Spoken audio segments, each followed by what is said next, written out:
As a leader, what if you could free up 30% of your time while revolutionizing remote team collaboration and project management? The secret lies in turning a group of individuals into a collective, unstoppable force that sparks innovation and delivers extraordinary results. This isn't just leadership, it's teamship. The team works together to lift each other higher. Bold ideas flow freely, problems are solved faster, and everyone feels supported. Every team member takes ownership, speaks openly, and works together to deliver extraordinary results. Your team can not only achieve more, but thrive together like never before. So what's the secret to effective remote team management? Keith Ferrazzi, author of Never Lead Alone, was the youngest person to be elected partner and the Global Chief Marketing Officer at Deloitte.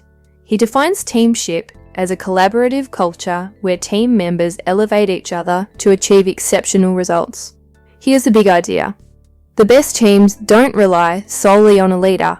Instead, they operate as interconnected units, embracing co-elevation, a commitment to the mission and to lifting each other up. Ferrazzi says, the world's best teams don't win because of leadership alone. They win largely because of their teamship.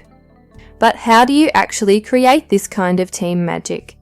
Stick around, we're going to get practical with high-impact strategies next. Traditionally, leaders act as the hub, directing team efforts, but in remote environments, this doesn't really work. The solution? Co-elevation. It's about distributing leadership and ensuring every team member takes ownership of the team's goals. Instead of being accountable to the leader, staff are accountable to each other, to everyone on the team. One example in the book talks about Sergey Young, who achieved a 10 times growth goal by empowering his team rather than micromanaging. Ferrazzi says the success of a team isn't about one leader, it's about forming a constellation, not just hiring stars. Coming up, we'll uncover why conflict, yes, conflict, is the key to stronger teams. Here's something that might surprise you. One of the biggest threats to team success is conflict avoidance. According to Ferrazzi, avoiding tough conversations leads to resentment and missed opportunities. Instead, world-class teams embrace candor. Ferrazzi says there should be no back-channel conversations. Speak courageously and challenge each other for better outcomes. For remote teams, this means creating safe spaces for honest discussions, even in virtual meetings. Using a traditional meeting structure, a few people will dominate the conversation, leading to feelings of resentment, apathy, gossip, and discussion after the meeting, when it should have occurred at the meeting. During a traditional meeting, important information is lost. Ferrazzi says the meeting should break into smaller groups where everyone's thoughts can be captured and then taken back to the main meeting. Breakout groups or shared documents encourage open dialogue. Breakout groups work because they create a safe space where people feel comfortable sharing their true thoughts without fear of judgment. Smaller groups encourage participation from everyone, fostering trust and candid conversations. Shared documents work because they allow everyone to contribute their ideas transparently and in real time. They also ensure that all input is captured, making collaboration more inclusive and efficient. Great collaboration starts with trust. Stay with me to learn a simple practice that will transform your team's culture. Ferrazzi emphasizes moving from random relationships to purposeful bonding. A simple yet powerful exercise is the sweet and sour practice. At the start of each meeting, each team member shares a positive highlight, sweet, and a challenge, sour. Ferrazzi says when teammates see each other as humans first, celebrating wins and supporting struggles, they build a foundation of empathy and trust. This practice is particularly effective for remote teams, who often miss the informal connections of in-office settings. But bonding isn't enough. You need resilience too. Let's talk about how teams can lift each other up during tough times. In today's fast-paced world, resilience isn't just an individual trait, it's a team effort. Ferrazzi introduces the idea of co-elevation resilience, where teammates actively support one another. For remote teams, this could mean spotting signs of burnout, like decline in participation, and taking proactive steps to lift each other up. Do regular energy check-ins. Ferrazzi says an energy check-in is a safety net that is intentional, rather than leaving checking in with each other to chance encounters in the hallway or cafeteria. It typically takes 5 to 10 minutes for the group to share authentically, and provides a safety net to catch those who have had challenging or even traumatic events in their professional or personal lives, or are just at a point of exhaustion, in need of a lighter load. Ferrazzi says every dollar spent on mental health support yields a $4 return in productivity. Now let's discuss how adopting Agile practices can supercharge your remote team's performance.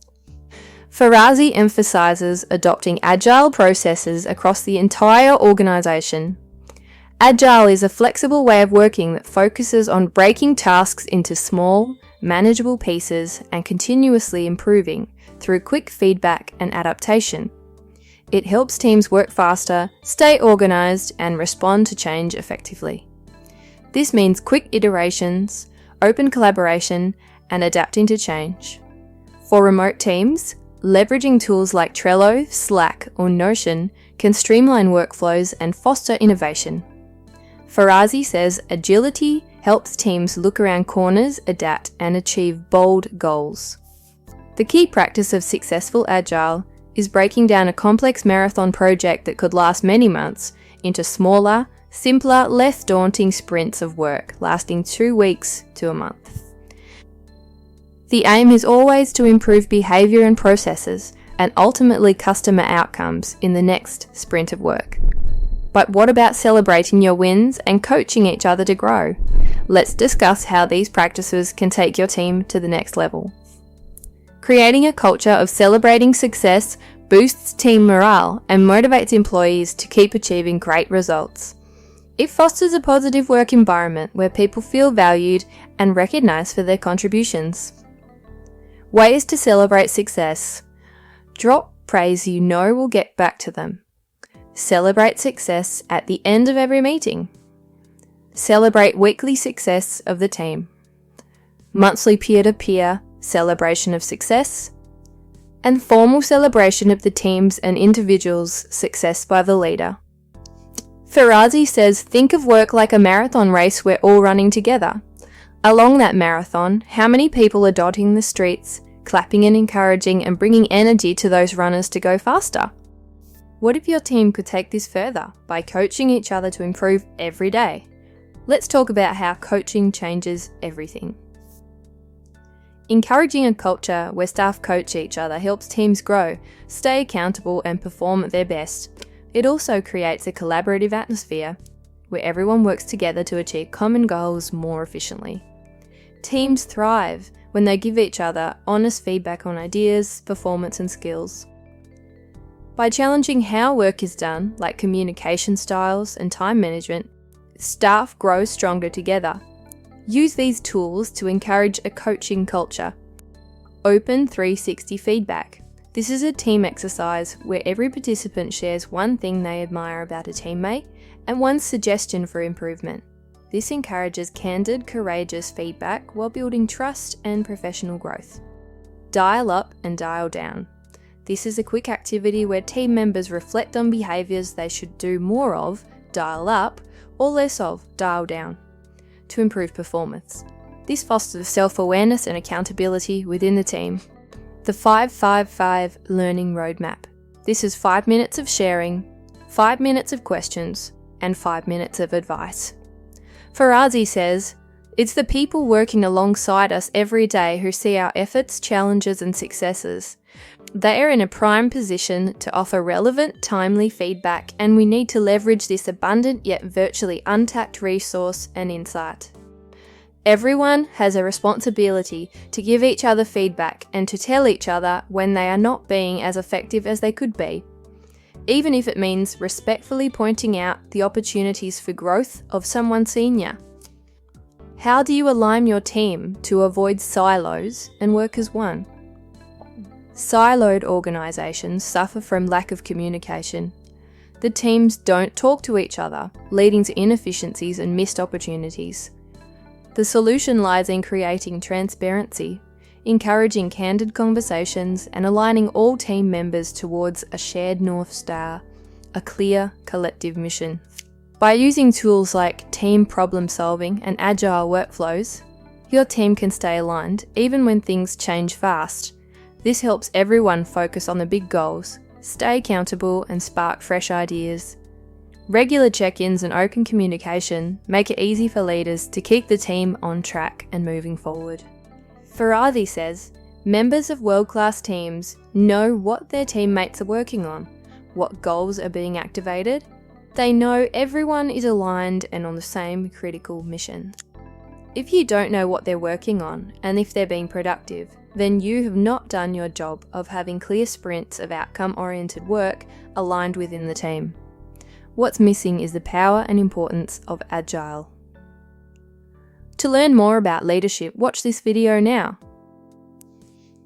There's a lot to learn from this fantastic leadership and teamship book, Never Lead Alone by Keith Ferrazzi. Be sure to get a copy so you can refer to the detailed guide on how to implement teamship in your organisation. That's a wrap on today's video. If you found these tips helpful, hit the like button, share this video and subscribe for more insights on mastering leadership. Drop a comment below. Which strategy are you excited to try first?